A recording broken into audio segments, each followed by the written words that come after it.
Hi friends, welcome back to my channel Ajay talks. दोस्तों, अलग अलग राज्यों की साइबर पुलिस के द्वारा एक वार्निंग जारी की गई है और उसमें बताया गया है कि किस तरह से साइबर क्रिमिनल्स अब बड़ी बड़ी कंपनीज के सीईओ, सीएफओस, एमडीज और उनके मालिकों को जो है साइबर ठगी का शिकार बना रहे हैं।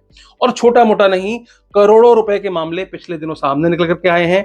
चाहे ये उत्तर प्रदेश की पुलिस हो, महाराष्ट्र हो, तमिलनाडु हो, गुजरात हो या हाल ही में दिल्ली की special cyber crime unit IFSO के डीसीपी हेमंत तिवारी जी ने भी एक बयान जारी किया था। उसमें बताया कि पिछले 10 दिनों के अंदर 3 ऐसे मामले दिल्ली में निकल करके आए हैं जिसमें 7 करोड़ रुपए की ठगी इस तरह के कंपनी के मालिकों के साथ की गई है। तो शुरुआत करते हैं पहले मामले से और समझते हैं कि क्या है पूरा मॉडस ऑपरेंडी। इससे पहले कि मैं शुरू करूं, एक छोटा सा निवेदन है, प्लीज चैनल को सब्सक्राइब कर लीजिएगा और दोस्तों रिश्तेदारों तक इस तरह के वीडियोस को भेज दीजिए ताकि वो भी इस तरह के किसी संभावित स्कैम में ना फंस सकें। तो मामला है उत्तर प्रदेश का, जहां पर उत्तर प्रदेश सरकार में कैबिनेट मिनिस्टर नंद गोपाल गुप्ता, जिनको नंदी के नाम से भी जाना जाता है, उन्हीं के साथ साइबर अपराधियों ने 2 करोड़ 8 लाख रुपए की ठगी कर ली। तो ठगी कैसे हुई? दरअसल मंत्री जी जो हैं वो अपने बेटे अभिषेक गुप्ता के साथ में कंपनी चलाते हैं जिसका नाम है Aikova agro daily private limited. Company का संचालन मंत्री जी के बेटे अभिषेक गुप्ता करते हैं। 13 नवंबर 2024 को कंपनी के अकाउंटेंट रितेश श्रीवास्तव के व्हाट्सएप पर एक मैसेज आता है।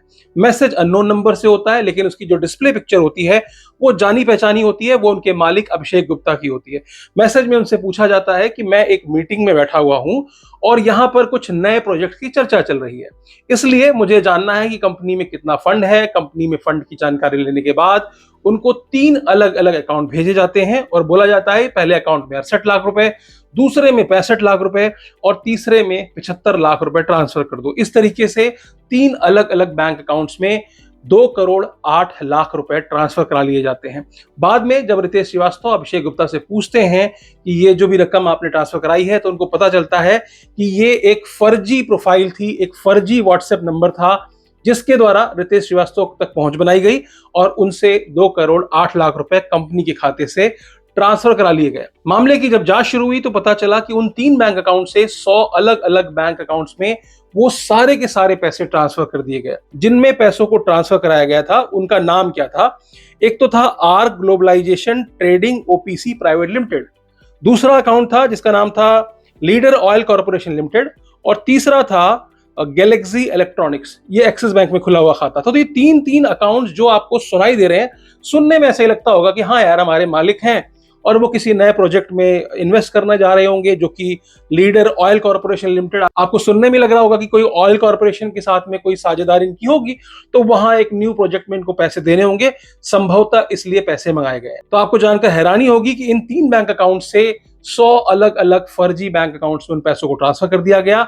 और तो और 3 बैंक अकाउंट ऐसे पाए गए हैं जिनसे कि क्रिप्टो करेंसी परचेज की गई है। पुलिस तफ्तीश कर रही है, लेकिन ऐसा माना जा रहा है कि अगर पैसों को डिजिटल करेंसी में चेंज कर दिया है तो पैसों का वापस आना संभव नहीं है। तो ये तो था पहला मामला। दूसरा मामला ठीक 2 दिन पहले उत्तर प्रदेश का ही था, जहां पर गोरखपुर में शुद्ध प्लस पान मसाला के मालिक अमर तुलसियान के साथ भी कुछ ऐसी ही घटना सामने आई, जिनके खाते से 2.7 करोड़ रुपए की ठगी की गई। ठीक ऐसे ही उनके अकाउंटेंट को एक प्रोजेक्ट के नाम पर उनके डीपी के साथ में एक व्हाट्सएप मैसेज आता है और उनसे 2 अलग अलग बैंक खातों में 2.7 करोड़ रुपए की ठगी की रकम ट्रांसफर करा ली जाती है। मामले की तफ्तीश में पता चला कि दोनों अकाउंट्स में सिर्फ और सिर्फ 45 लाख रुपए बकाया थे।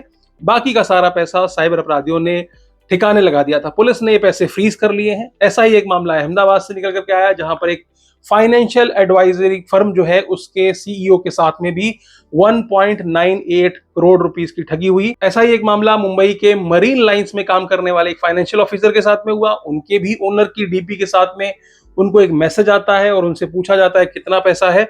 सेम मॉडस ऑपरेंडी, 85 लाख रुपए चले गए। हालांकि उसमें प्रोएक्टिवली पुलिस ने जो है कार्रवाई की है और वो 85 लाख रुपए फ्रीज करा लिए गए हैं और उनको रिकवरी की प्रक्रिया शुरू कर दी गई है। तो इस तरीके के तमाम मामले जो हैं पिछले दिनों सामने आए हैं, जिसमें कि साइबर अपराधियों ने इस तरह से बड़ी बड़ी कंपनीज के सीईओ और सीएफओ को शिकार बना करके करोड़ों रुपए की ठगी कर ली है। दिल्ली पुलिस की special cyber crime unit IFSO के डीसीपी हेमंत तिवारी जी का भी बयान आया था, जिसमें उन्होंने बताया कि पिछले 10 दिनों में 3 ऐसे मामले निकल करके आए हैं जिसमें अलग अलग मामलों में 7 करोड़ से अधिक की ठगी जो है वो सामने निकल करके आई है। तो उन्होंने भी एक वार्निंग दी है और अलग अलग राज्यों ने भी वार्निंग दी है कि भैया इस तरह से अगर कोई फर्जी डीपी के आधार पर आपको मैसेज भेजता है तो कम से कम एक बार वेरीफाई तो कर लो।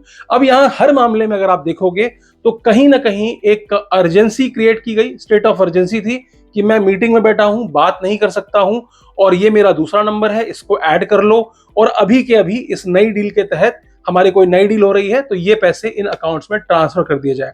और तो और आपने अकाउंट नंबर भी देखे, इस तरह के अकाउंट नंबर बनाए जाते हैं जो कहीं ना कहीं किसी नए प्रोजेक्ट्स के क्लाइंट की तरह मिलते जुलते होते हैं, जैसे कि ऑयल कॉर्पोरेशन के नाम से अभी आपने देखा खाता था। तो इस तरीके से आपको लग सकता है कि हो सकता है कि इस तरह की कोई कंपनी हो जिसके साथ में डीलिंग चल रही हो, लेकिन यहां पर पूरी तरह से लापरवाही का ही मामला है। जब तक आप वेरीफाई नहीं करते तब तक आप लाखों करोड़ों रुपए की रकम ऐसे ही कैसे किसी अकाउंट में ट्रांसफर कर सकते हो। ऐसा नहीं है कि साइबर अपराधी बहुत होशियार हैं, दरअसल हम लापरवाह हो चुके हैं।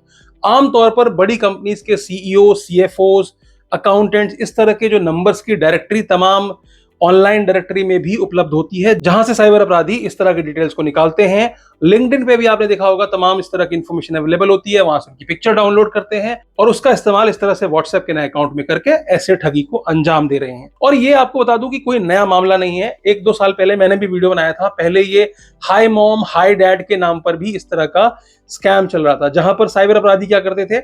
शुरुआत हुई थी स्कैम की ऑस्ट्रेलिया में, ऑस्ट्रेलिया से वो भारत भी आया था, जिसमें साइबर अपराधी क्या करते थे, एक अचानक से महिलाओं को शिकार बनाते थे। उनको मैसेज आता था कि हाय मॉम, मैं जो है इस तरह से फंस गया हूं और ये मेरे दोस्त का नंबर है। व्हाट्सएप पे मैसेज आता था, मेरा फोन टूट गया है, मुझे नया फोन लेना है, तो तुरंत इस खाते में 20,000, 30,000, 50,000 भेज दो। इस तरह से भी वो मम्मी और पापा को शिकार बना रहे थे। तो बड़ा फेमस हुआ था high mom scam, high dad scam. और इंडिया में ही नहीं, पूरे विश्व में साइबर अपराधियों ने इस तरह से लोगों को शिकार बनाया था और लाखों करोड़ों रुपए की ठगी की थी। तो आपको क्या करना है भैया, आपको रहना है सावधान। अगर आपका कोई मित्र है जो कोई कंपनी चला रहा हो या किसी कंपनी में अकाउंटेंट के तौर पर कार्य कर रहा हो, तो ये वीडियो वहां तक जरूर पहुंचा दीजिएगा। आज के लिए सिर्फ इतना ही, फिर मिलेंगे किसी और वीडियो में। वीडियो अच्छी लगी हो तो लाइक कर दीजिएगा, चैनल पर नए हो तो सब्सक्राइब कर लीजिएगा और जैसा मैंने बताया शेयर कर देना, ताकि और कोई ऐसा हो जिसमें ठगी का शिकार बनने वाला हो तो ना बने।